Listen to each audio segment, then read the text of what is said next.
This video, I'm going to show you how to install a tachometer in your first Gen S10 or Sonoma in this case. All right, guys, welcome back to the channel. If you're new to the channel, I am Joby. This is the Natural Gearhead Garage channel. That is a 1991 GMC Sonoma. That is my son's truck. We put a Tach in it. It's automatic. He doesn't really need a Tach, but he thinks it's cool, and it is nice to look at when you're cruising to know your cruise RPM and idle RPM and just kind of keep an eye on things. And he may swap it over to manual one day, and the Tach will definitely be useful at that point. But if you have one of these first gens and you're curious on maybe where you want to install it, how to hook up the wires, where to hook up the coil wire, I'm going to go ahead and go over that and give you an overview on this one, so that you have a good idea on how to hook it up in yours and kind of get it installed and get you up and running. So let's hop inside first, show you where I mounted it and what it looks like. All right, guys, so we're inside the truck now as if you were in the driving position, and you can see the Tach right here to my left. It's in plain view. It's really easy to see. It's not in your way. We were going to mount it onto the column, but it was going to cover some gauges. So we wanted it out of the way. We also didn't want to drill any holes in the truck. So let me show you what we did. All right, guys. So first of all, this Tach is a Bosch 2 5/8 inch tachometer. You can get these on Amazon. I think they're around 50 bucks. We bought ours at a swap meet for like 10 bucks. It was brand new in the box. We didn't want to drill any holes, like I said, in anything. So this A-pillar trim has a couple screws that hold it in. All we did was take the screw out of this trim and put a longer screw in here so that it would secure this, and it's actually on here really good. You can put a piece of rubber behind here if you don't want it to pivot at all, which you could just tighten it up real good. It won't pivot, it won't move. We did have to flatten this out right here. This bracket usually has a curve to fit on top of a column, so we just flattened it out in the vise, kind of had to bend this angle a little bit. Once it was mounted, we just bent it out so that we can get a good view of it when we're sitting here in the driver's seat. All right, that's how we mounted it in there. It came out pretty nice and clean. We like the positioning of it. We could see it really good from the driver's seat. It's not in our way, and it won't obstruct anything. He could still put his sun shade in the front windshield here because Florida tries to just kill you at any minute, so you want to keep that in there anytime you're not in the car. So it doesn't obstruct that. Now, wiring. There's 4 wires coming out of most tachometers. You don't have to have this exact Tach. You're going to have a red, a white, a green, and a black. The black is your ground. You're going to go to a chassis ground or the battery ground, whatever you want, but usually just a chassis ground is fine.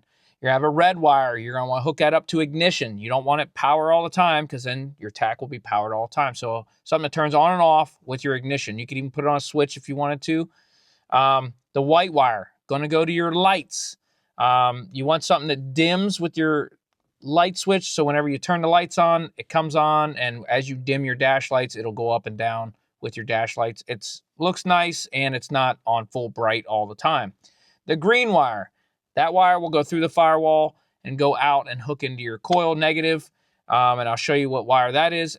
What's nice about this truck is the ignition, really easy to hook up the red wire and really easy to hook up that white wire. A lot of vehicles, you got to get into the light switch. Let me get under the dash here, into the fuse panel, and I'm going to show you how you can hook it up. Simple and easy in these first gen trucks. All right, so to get down to the fuse panel, I wrapped all 4 wires in like a fabric electrical tape. I run it on all my wires to help it keep from chafing on anything, and it makes it look nice. So it comes out the back, runs down in between here, tucks in nice there, but since you have 4 wires, it kind of comes out here, which you can see it, but it's not bad. And then it comes down, it goes right over the kick panel and into the fuse panel area, and I'll climb under here and show you. All right, so at your fuse panel, you're going to come up here. I'm trying not to block the light. You can see that red wire right here and the white wire right here. You can see the white wire coming from the Tach. It goes into lamps. So the other one, the red wire, goes into ignition. Those are open. All those are open slots. And you can see they just have the 2 little prongs. I'll show you the spade I put on there. I just crimp a spade on, plugs right in. You can pick up your lamps and pick up your ignition wire. That dials that in. And then I put the ground from a fuse panel over to the right. Let's see if you can see it up in there. You can see that gang. There's like 3 grounds there. I just picked up one of the holes right there in that piston coming out, that's for your brake pedal. So that kind of gives you an idea. It's at the firewall. So that gives you an idea on where I grounded. I have some other grounds there already, so we just picked it up there and threw our ground in there. Now, for the wire going out, you can see this green wire going right through the firewall. Now that hole mine is a automatic, non-manual. So a manual, there's a kind of pre-punch plug hole there for where the clutch stuff would go through the firewall. Obviously automatic, we don't have that. So I just drilled a 5/16 hole and put a rubber grommet right there and ran my green wire out through the firewall. I'll show you on the other side where it comes out and how to hook it up to the coil. Let's get the hood up on this baby for you. All right, so if you use the same spot that I used to bring that green wire through the firewall, I'll show you where it pops out on the other side. Master cylinder, power brake booster, directly under your power brake booster. You're gonna come down here, and we'll see if we can get the focus. You can see that green wire right there. Let's see if we can get it right there. And that plug, there's like a hole there, right? And I just drilled a 5/16 hole right in that and put a rubber grommet, and that allowed me to bring that green wire through real nice. And if I ever need to run more wires through, I can utilize that same hole, and it's sealed up with the rubber grommet. Then I put wire loom, this wire loom here, zip tied it, and followed the harness along the firewall, comes up through here, down behind the air cleaner. Let's go to the other side. Okay, other side of the air cleaner, you can see it just comes through here, continuing to follow the harness. I brought it out, did kind of a swooping loop here, zip tied it here, and came around to the coil. Now, the coil, this is where all the action's happening here. This is where you're picking up your signal. So, the white wire, you got two plugs on your coil, a forward, and this is the aft towards the firewall. They both have a pink and a white wire. This side goes down to your distributor. That's like the pickup it sends to your coil. The white wire is the one you want. You got a pink and a white on this side, and you want that white wire. That's the negative. And you're just going to want to come in. As you can see, I continued the wire loom going down to protect all those wires. But you just want to cut into that white wire right there and splice that into it. I'll show you what I used to splice it. There's multiple ways of doing it, but let me show you what I used. All right, I tend to use these on a lot of my connections. And what this is, you can get these on Amazon or at your local parts store. It has solder in it, and it also has like glue. These blue things here have glue in them to seal it, and this is also shrink wrap. So what you do is you get your wire, you cut it, you splice both ends, you slide this over one end, right, on your wire, and you twist those together real nice and tight. Slide this over it until that solder joint is right over the two wires, and then you get a heat gun and go around this real nice. It'll melt that solder the wires together. These will all shrink down. It'll glue it, seal it, and shrink wrap it all at the same time while soldering it. These are really nice.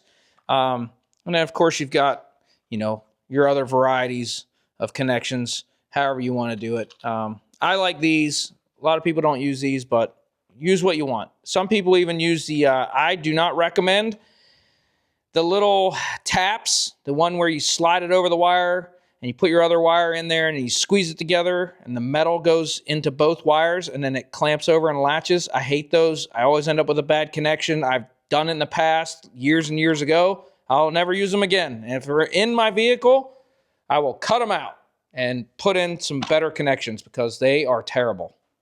So now we're gonna hop inside, fire this thing up, show you what it looks like, show you that the light works and the dimmer and everything, and you can get a better visual. When you fire this thing up, this Tach actually is really good. It doesn't lag, comes right up. It's really responsive.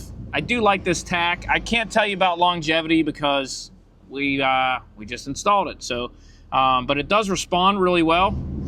Just make sure on the back, you could set it for 4-cylinder, 6-cylinder, and 8-cylinder. Make sure you set it to 6-cylinder if that's what you're running. This is a 4.3 V6. And now the light, when you turn on the parking lights, you'll see the ring back here light up, and then I can brighten that and dim it. So that connection down there is what you want. Works really well. Now, whenever at night he's driving, he can dim that or brighten it along with his gauges, however he likes it. That pretty much wraps up the install on this, guys. I looked on YouTube looking for videos on installing on these first gens. I didn't see a whole lot out there, so I figured I'd throw a quick video out just so you can figure out where to hook up your Tach wire. And on these first gens, picking up the ignition and the lights and putting a ground on it, super easy to do. Run one wire through the firewall, which is nice. You don't have to run all the wires through there, just one wire. Makes it really nice. And maybe that'll give you an idea on where to mount it. We really like that. We didn't have to drill no holes in the truck. We didn't have to do anything weird. It doesn't cover any gauges. We really like where it is.